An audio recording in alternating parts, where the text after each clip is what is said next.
हाय दोस्तों। हर हर महादेव। मेरा नाम है अंशु और आप मेरे साथ सुन रहे हैं मेरी ही लिखी हुई कहानियाँ इश्क का रंग सफ़ेद, भाग 29, 39 एवं 40। शरद ने अभी नीरज से बात किया था और नीरज ने उसे सुनाकर फ़ोन रख दिया था। शरद खड़े खड़े अपने फ़ोन को घूर रहा था और ज़ोर से खिलखिलाकर हंस पड़ता है। उसे नीरज को चिढ़ाने में बहुत मज़ा आता था। अगर अब मैंने फ़ोन किया ना तो सच में मुझे हर जगह से ब्लॉक कर देंगे। बाकी जो भी कहो, भाई के चिढ़ाने में मज़ा तो बहुत आता है। दुनिया की किसी चीज़ को करने में भी नहीं आता जितना भाई को चिढ़ाने में मज़ा आता है। मुझसे सहानुभूति की उम्मीद मत करना। मुझे रोते हुए को बस रुलाना आता है, चुप कराना नहीं।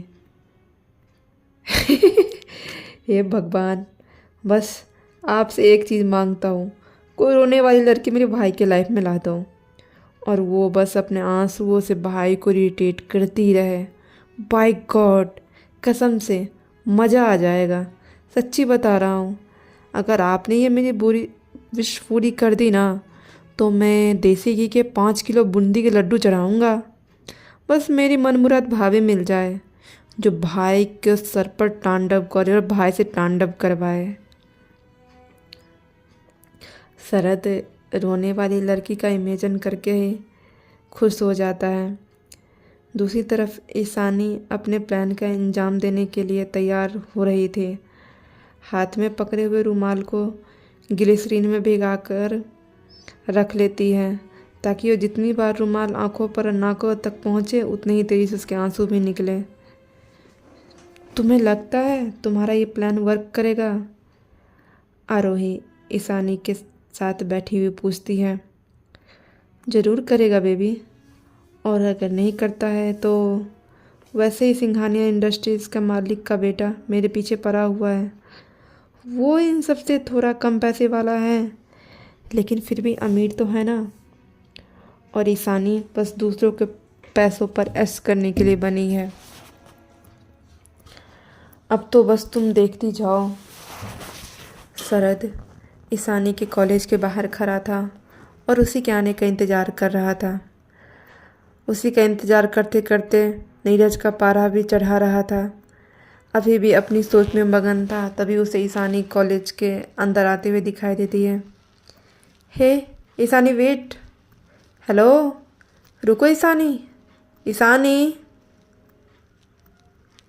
वो दौड़ता हुआ ईशानी के पास पहुंच जाता है। तुम फिर यहाँ पर आ गए? तुम चिल्ला क्यों रही हो? सब हमारी तरफ देख रहे हैं। हाँ तो देखने दो ना, सबको पता भी तो चले कि शरद सक्सेना का लड़का एक लड़की के पीछे पागल हुआ है, एक लड़की को परेशान कर रहा है। पागल हो गई हो तुम? ये तमाशा क्यों खड़ा कर रही हो और इस तरह सबको मेरा नाम क्यों बता रही हो? तुम्हारा नाम नहीं बताऊं तो और क्या करूं? सबको पता तो चले कि बिजनेस एम्पायर के चहेते अरविंद सक्सेना का भतीजा कैसा नेक काम कर रहा है। देखो, मेरे बड़े पापा का नाम मत लो। और ऐसा भी मैंने क्या कर दिया जो तुम इतना आंसू बहा रही हो? मैं यहाँ तुम्हें प्रपोज। अरे नहीं चाहिए तुम्हारा प्रपोजल, नहीं चाहिए तुम्हारा भीख। मुझे सब पता है तुम जैसे लड़कों का। हम जैसे मिडिल क्लास लोग तुम्हारे लिए बस टाइम पास होते हैं। लेकिन तुम भी कान कर सुन लो शरद सक्सेना, मैं तुम्हारे झांसे में आने वाली नहीं हूँ, समझे तुम? एक बार मेरी बात सुन सकती हो? क्या सुनाना है तुम्हें? यहाँ नहीं, चलो कहीं हम अकेले में बात करते हैं। ठीक है, चलो आज तुम्हारी मुराद भी पूरी कर ही देते हैं। दोनों वहाँ से आगे चलकर एक कैफ़े पर चले जाते हैं जो थोड़ी दूर पर था।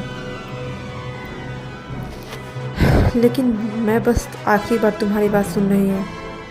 ठीक है, मैं भी बस आखिरी बार तुम्हें अपनी बात समझाने की कोशिश करूँगा, उसके बाद कभी तुम्हारे सामने नहीं आऊँगा। चलो। शरद अपनी गाड़ी की तरफ बढ़ जाता है। गाड़ी चलाते हुए ईशानी के सामने आ जाता है। ईशानी दरवाज़ा खोलते हुए दूसरी तरफ से बैठ जाती है। अरे ये लड़की का रोज़ ड्रामा है, पहले ड्रामा करेगी फिर खुद ही उसी गाड़ी में बैठकर निकल लेगी। सब अपना सर झटकते हुए सब तरफ चल देते हैं। इधर ईशानी पहली बार इतने महंगे और बड़े गाड़ी में बैठ रही थी। चोर नज़रों से गाड़ी के फीचर्स को देख रही थी। गाड़ी में बैठने के बाद उसकी आत्मा तृप्त हो गई थी, जो शायद उतरने का मन भी नहीं हो रहा था उसका।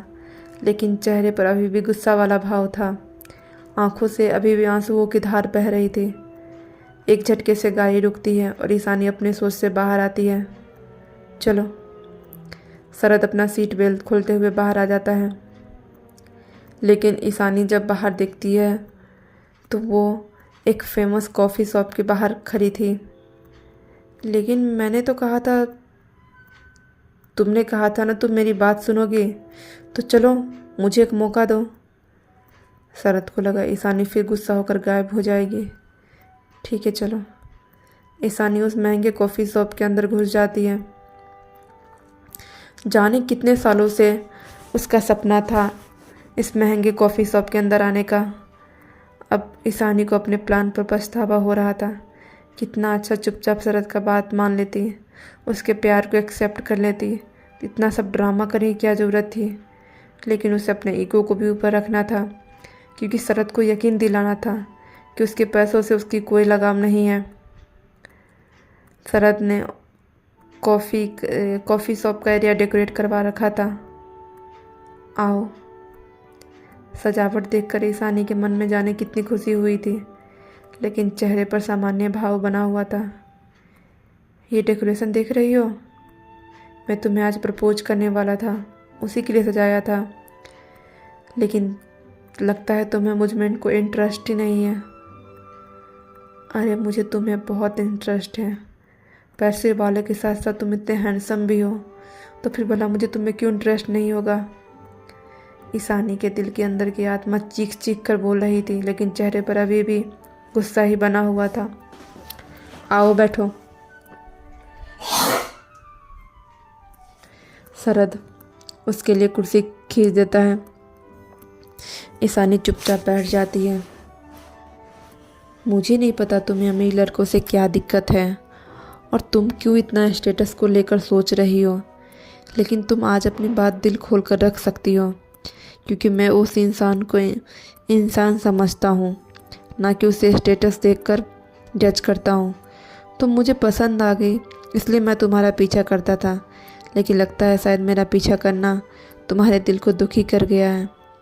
लेकिन क्या करूँ ईशानी, जब भी तुम्हें देखता हूँ ना, खुद को खिंचा हुआ महसूस करता हूँ। अभी भी तुम्हें इस तरह से सूट में देखकर मेरी क्या हालत हो रही है ना, बस मुझे पता है।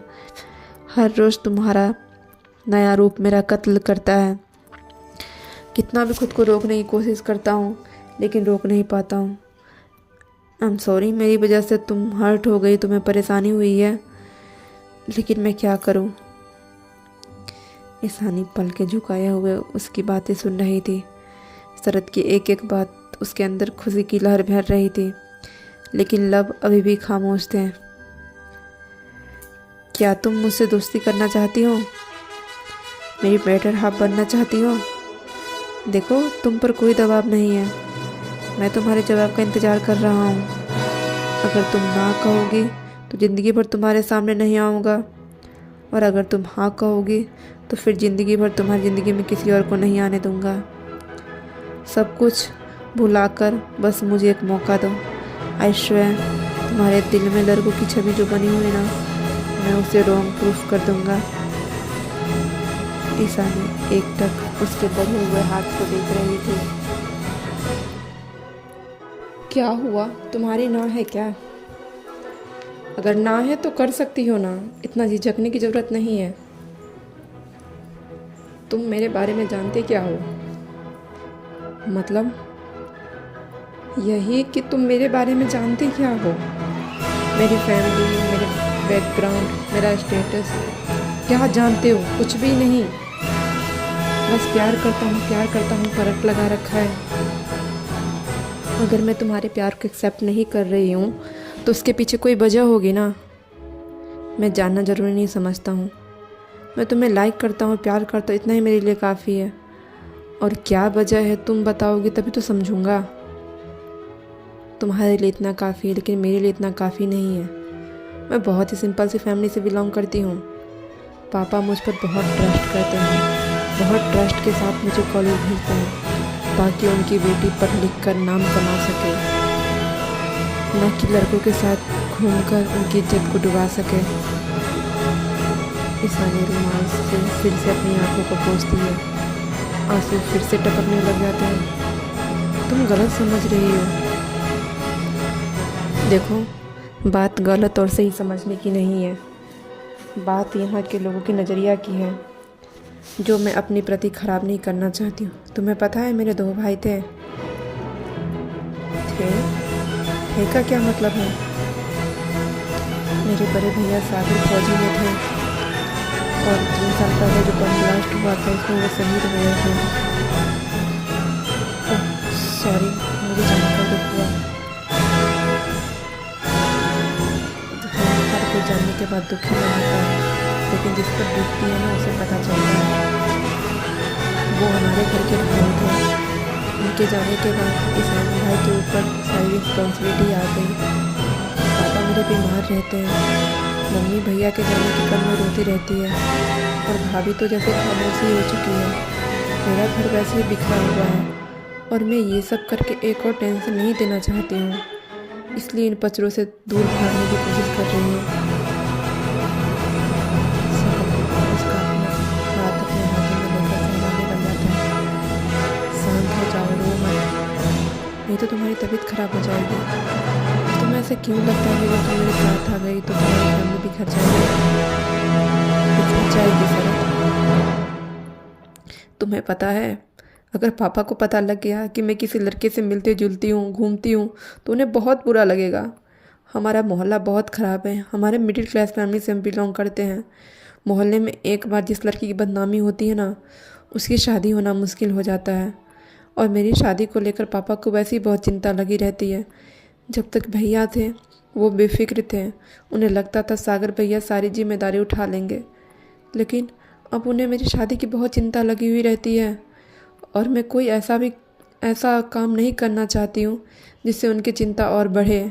मैं अपने पापा से बहुत प्यार करती हूँ, इसलिए मैं किसी भी तरह से उन्हें हर्ट नहीं करना चाहती हूँ। अगर तुम मुझसे सच्चा प्यार करते हो तो तुम्हें मुझसे शादी करनी होगी। मंजूर है तुम्हें? ईशानी की बात सुनकर शरद का पकड़ उसके हाथों पर से छूट जाता है। अभी तो वो मस्त मौला ज़िंदगी जी रहा है, बिना बंधन का। शादी के बारे में उसने दूर दूर तक नहीं सोचा था। क्या हुआ, सारा प्यार ख़त्म हो गया? मुझे पता था, लेकिन पता नहीं मेरा दिल तुम्हें एक मौका देना चाहता था। इन दिनों मुझे लगने लगा था कि तुम मुझसे सच्चा प्यार करते हो, इसलिए आज तुम्हारे साथ यहाँ तक आ गई थी। लेकिन मेरी सोच बिल्कुल ठीक है। तुम लोग एक गरीब लड़की को टिश्यू पेपर ही समझते हो, जिन्हें बस तुम लोगों को यूज करना आता है। Stop this nonsense, okay? मैं कुछ कह नहीं रहा हूँ, इसका मतलब ये नहीं कि तुम कुछ भी बकवास करती रहो। मैंने शादी के बारे में अभी तक दूर दूर तक नहीं सोचा। तुम एकाएक मेरे सामने शादी का प्रपोजल रख रही हो, तो क्या मैं एक ही बार में हाँ कर दूँ? तो ठीक है, मैं सोचने का वक्त दे रही हूँ। या तो मुझसे शादी करो, नहीं तो तुम अपने रास्ते, मैं अपने रास्ते। ईशानी कुर्सी पर से खड़ा होते हुए बोलती है, लेकिन अचानक कैसे शादी?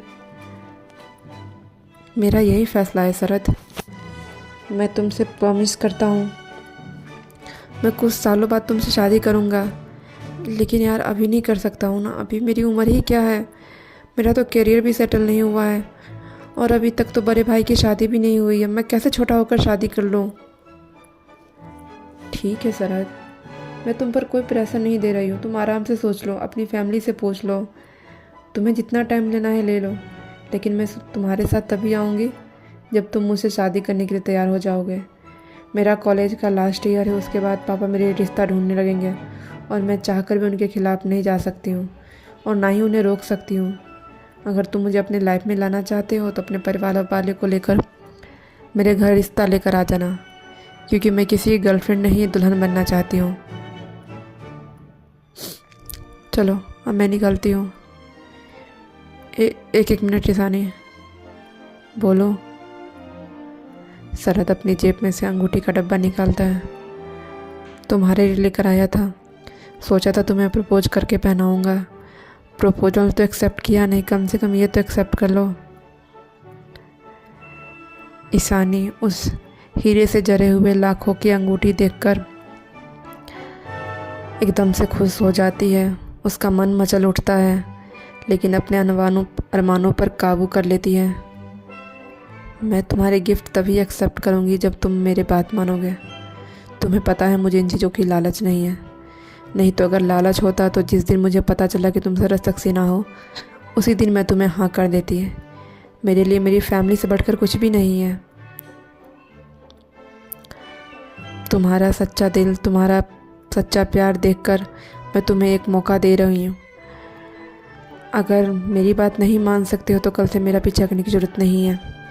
सब कॉलेज में मुझे अजीब नज़र से देखते रहते हैं, और अगर ये बात घर पहुंच गई तो घर वाले मेरा जीना हराम कर देंगे। और जो रिश्ता कुछ महीने बाद होने वाला है ना, पापा भी खोजने लग जाएंगे। इसलिए मेरी मुश्किलों के मत बढ़ाओ। मैं तुम्हारे सामने हाथ जोड़ती हूँ, प्लीज़ मुझे भूल जाओ। ईशानी अपनी बात कहकर चली जाती है। शरद अंगूठी को बंद करते हुए वापस अपने जेब के हवाले कर देता है और सोचता हुआ वहीं बैठा रह जाता है। दूर बैठी रिया अपने भाई को देख रही थी। क्या कर रहे हो देवोस, मुझे जाने दो ना। पागल हो, अगर तुम अभी उसके पास जाओगी तो वो तुमसे 1000 सवाल करेगा कि तुम कॉलेज के टाइम पर यहाँ क्या कर रही हो। लेकिन भाई परेशान लग रही है। हाँ तो घर जाकर पूछ लेना ना, अभी मेरे पास टाइम स्पेंड करने आई हो, मुझ पर ध्यान दो। रिया उसके हाथों को नीचे कर देती है। तुम जब देखो मुझे टच करते रहते हो। रिया, हम भाई बहन नहीं, गर्लफ्रेंड बॉयफ्रेंड है। तुम्हें टच नहीं करूँगा तो किसे टच करूँगा। एक तो कभी पास नहीं आने देती हूँ, जो थोड़ा बहुत भी तुम महसूस करता हूँ तो मुझसे प्रॉब्लम होती है। नहीं देवेश, ऐसी बात नहीं है, अभी तुमसे प्यार करती हूँ। ऐसे ही करते रहो। हर हर महादेव। दोस्तों, तो आज का भाग यहीं ख़त्म होता है। नया भाग लेकर मैं जल्दी ही हाजिर होंगे। धन्यवाद।